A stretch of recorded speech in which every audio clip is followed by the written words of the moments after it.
আসসালামু আলাইকুম রহমতুল্লাহি অবরকাতুহু।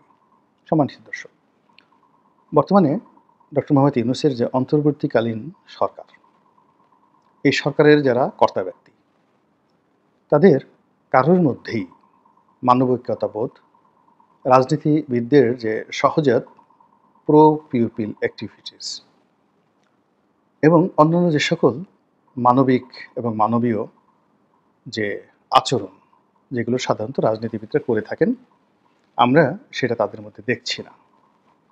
অবস্থা দৃষ্টি মনে হচ্ছে যে আমরা একটা নিষ্ঠুর সময় পার করছি এবং রাষ্ট্র ক্ষমতায় যারা আছেন তারা একটি নির্দয়, নির্মম এবং নিষ্ঠুর শাসন ব্যবস্থা পরিচালনা করছে। এটিকে আপনি অনেকটা রোবোটিক অ্যাডমিনিস্ট্রেশন বলতে পারেন। রোবটের যেভাবে অনুভূতি থাকে না, আপনি তাকে যেভাবে প্রোগ্রাম করে দেবেন, সেই প্রোগ্রাম অনুযায়ী রোবট কাজ করে।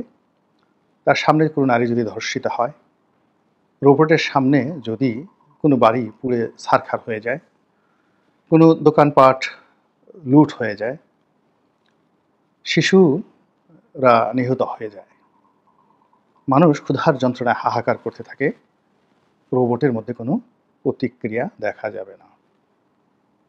তদ্রূপ এখন এই রাষ্ট্রটি চলছে। 18 কোটি মানুষ, 18 কোটি মানুষের 36 কোটি হাত, 36 কোটি পা, তাদের এক একটা হৃদয়, তাদের মন এবং তাদের মস্তিষ্ক এবং তাদের 5টি ইন্দ্রিয়। অর্থাৎ একটি মানুষকে যদি আপনি অনুভব করতে চান, তাকে কম করে হলেও 10টি অ্যাঙ্গেল থেকে আপনাকে অনুভব করতে হবে। লোকটি কি চিন্তা করছে, সে ঘ্রাণ পাচ্ছে কি, সে কি দেখছে, কি শিখছে, কি শুনছে, কি খাচ্ছে, তার মলমূত্র ত্যাগ কেমন হচ্ছে, ঘুম ঠিকমতো হচ্ছে কিনা, নিরাপত্তা বোধ ঠিকমতো হচ্ছে কিনা, আয় রোজগার হচ্ছে কিনা, ইত্যাদি অন্তত 10টি বিষয় আপনি যদি সতর্ক না হন, তাহলে আপনি কখনোই কোনো মানুষের উপর নেতা হিসেবে প্রভাব বিস্তার করতে পারবেন না। তো সেক্ষেত্রে যদি 18 কোটি মানুষ হয়, তাহলে একজন নেতা যিনি রাষ্ট্রপ্রধান হবেন, তাকে 180 কোটি অ্যাঙ্গেল থেকে এই 18 কোটি মানুষের দুঃখ, কষ্ট, বেদনা বুঝতে হবে। এই সমাজে এখন যে মব হচ্ছে, এই মবের যন্ত্রণাটা যে কত নির্মম এবং নিষ্ঠুর। এখানে বিএনপি, জামাত, আওয়ামী লীগ, হেফাজত, তাবলিগ থেকে শুরু করে সাধারণ আমজনতা কেউ কিন্তু এই মবের যে তাণ্ডব, এই তাণ্ডবের লীলা খেলা থেকে মুক্ত নয়। গভীর রাতে নিশ্চিন্তে ঘুমাতে যাবে এইরকম বাঙালি এই বাংলাদেশে কেবলমাত্র অবোধ শিশু এবং বদ্ধ উন্মাদ ছাড়া আর কেউ নেই। আপনি কোনো একটা বাড়িতে যদি যান ঢাকা শহরের, সেই বাড়ির দারোয়ান এবং সেই বাড়ির মালিক এবং ভাড়াটিয়া ঠিক নিরাপত্তা নিয়ে একই চিন্তাভাবনা করছে। আপনি যদি থানাতে যান, থানার যিনি ওসি রয়েছেন তিনি এবং যিনি চৌকিদার রয়েছেন তিনি নিরাপত্তা নিয়ে চিন্তাভাবনা করছেন।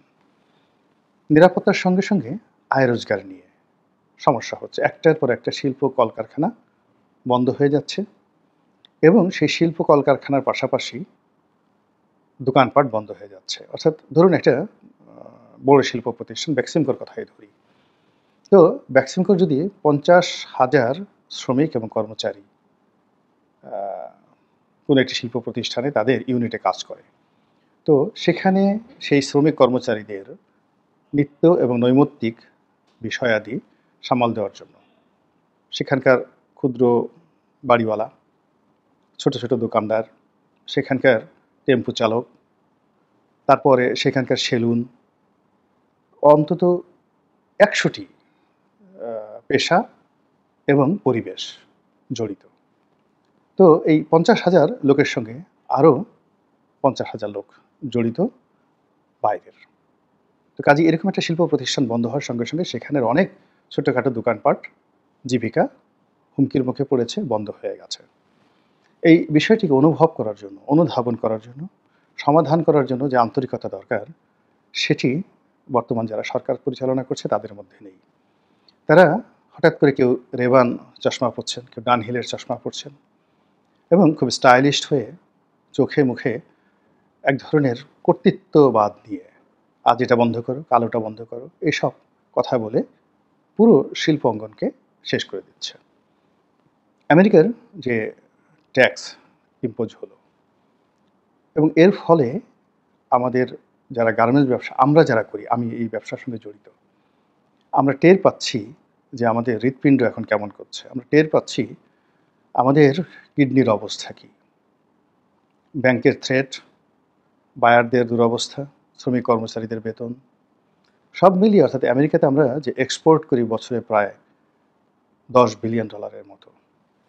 তো এই $10 বিলিয়ন যে ট্রানজ্যাকশন যদি মাত্র 1 মাস বা 2 মাসের জন্য একটা অনিশ্চয়তার মধ্যে পড়ে, এই অনিশ্চয়তা মোকাবেলা করার মতো সক্ষমতা আমাদের কোনো শিল্প প্রতিষ্ঠানের নেই।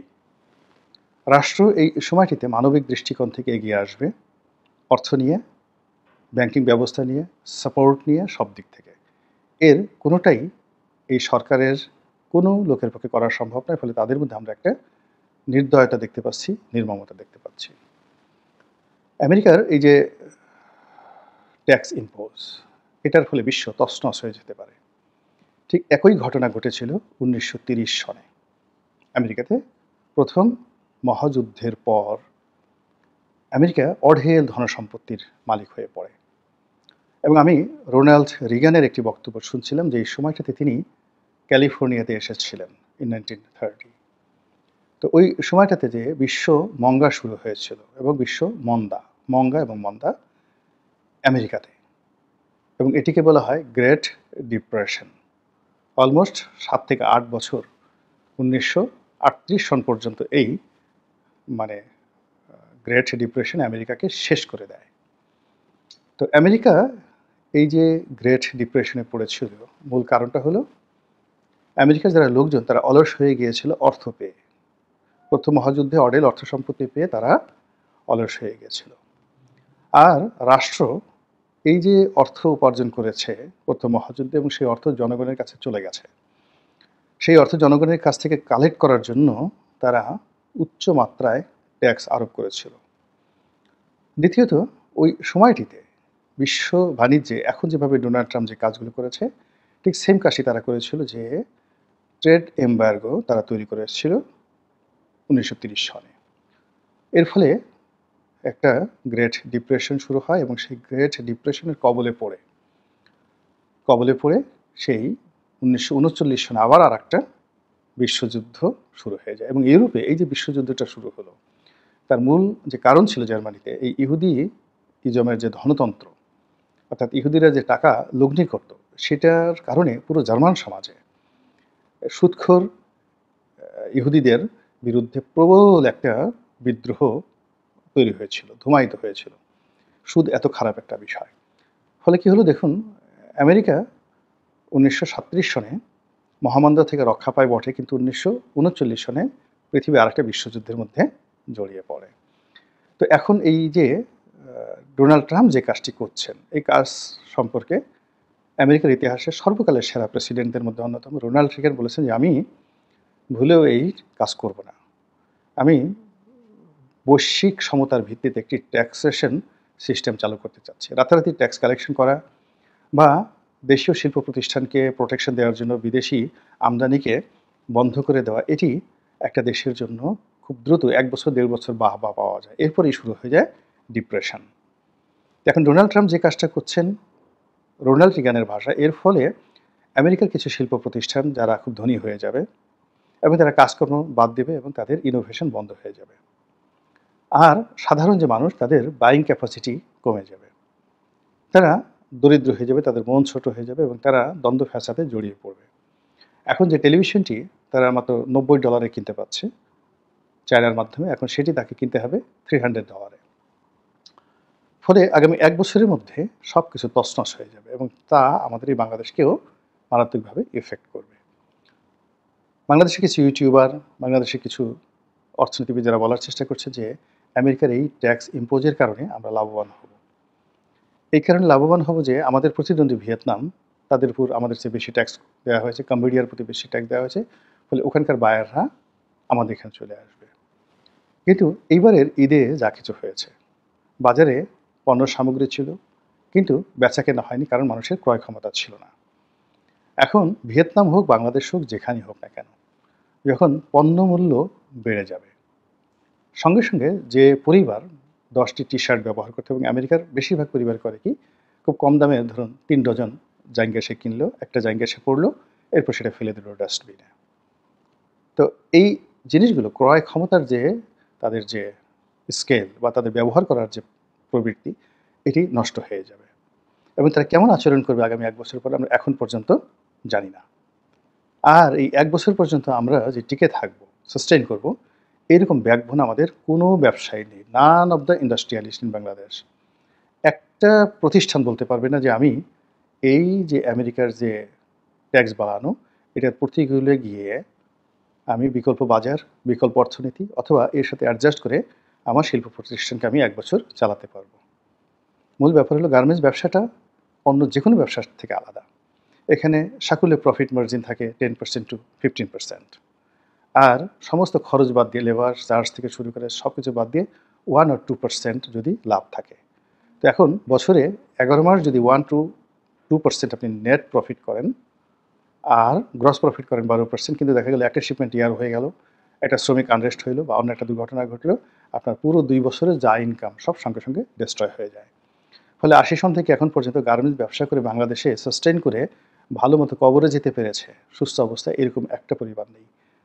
খুব বড় হয় 1 লাখ 2 লাখ 1 লাখ কর্মচারী হয়, কিন্তু আবার সেটা দেউলিয়া হয়ে যায়। 10 বছর পরে এদের কোনো অস্তিত্ব থাকে না। It's a different business. এটা বুঝতে হবে, যেটা এই আমেরিকার এই কারণে আমরা কি বিপদে পড়ে যাচ্ছি, যেখানে সরাসরি 40 লাখ লোক এখানে কর্মরত রয়েছে, এবং এই বিষয়টি অনুধাবন করার মতো, রিয়েলি অনুধাবন করার মতো সরকারের একজন যোগ্য লোক নেই। এখন ডক্টর মোহাম্মদ ইউনূস, তিনি তো ঋণ দেন এবং ঋণের বিপরীতে তিনি সুদ গ্রহণ করেন, এবং টাকা না দিলে কোনো গরিব মানুষ, অনেক গ্রামীণ ব্যাংকের লোক, তাদেরকে যে কি দুর্ভোগে পড়তে হয়েছে, অপমান হতে হয়েছে, মার খেতে হয়েছে, কোর্টে যেতে হয়েছে, কিন্তু ঋণ মওকুফ হয়নি। ফলে তিনি গার্মেন্টস ব্যবসায়ীদের কষ্ট বুঝবেন না, আসিফ নজরুল, রেজওয়ানারা বুঝবেন না। আসিফ নজরুল নিয়মিত বেতন পাচ্ছেন, রেজওয়ানারা বিদেশ থেকে টাকা আসছে, ইউএসএইডি টাকা দিচ্ছে, তারা সুন্দরভাবে চালছেন, অন্যান্য যারা আছেন একই অবস্থা। তো কাজেই সব মিলিয়ে আপনি যদি না বুঝেন কোনো একটা বিষয়, আপনার হৃদয়ের মধ্যে সেটা যদি প্রবেশ না করে, সেখান থেকে আসলে নিষ্ঠুরতা তৈরি হয়, সেখান থেকে নির্মমতা তৈরি হয়। এখন আমাদের চারিদিকে যেভাবে হাহাকার চলছে, চারিদিকে হাহাকার চলছে, এই হাহাকার বোঝার জন্য সংবেদনশীল হৃদয়ের সঙ্গে সঙ্গে অভিজ্ঞতা লাগবে, বাস্তব অভিজ্ঞতা লাগবে, এবং দক্ষতা লাগবে, এবং সমস্যা সমাধান করার মতো প্রতুত পণ্যমতিত্ব থাকতে হবে। আদারওয়াইজ কথা বলা যাবে, তারপরে মিথ্যা তথ্য ছড়ানো যাবে, মুনাফিকি করা যাবে, মানুষকে খুব অল্প সময়ের জন্য বিভ্রান্ত করা যাবে, কিন্তু লং রানে গিয়ে মানে যেটা নিষ্ঠুর এবং নির্মমতার যে পরিণতি, সেই পরিণতি ভোগ করতে হবে। আল্লাহ আমাদের সবাইকে হেদায়েত দান করুন এবং হেফাজত করুন। আসসালামু আলাইকুম ওয়া রাহমাতুল্লাহি ওয়া বারাকাতুহু।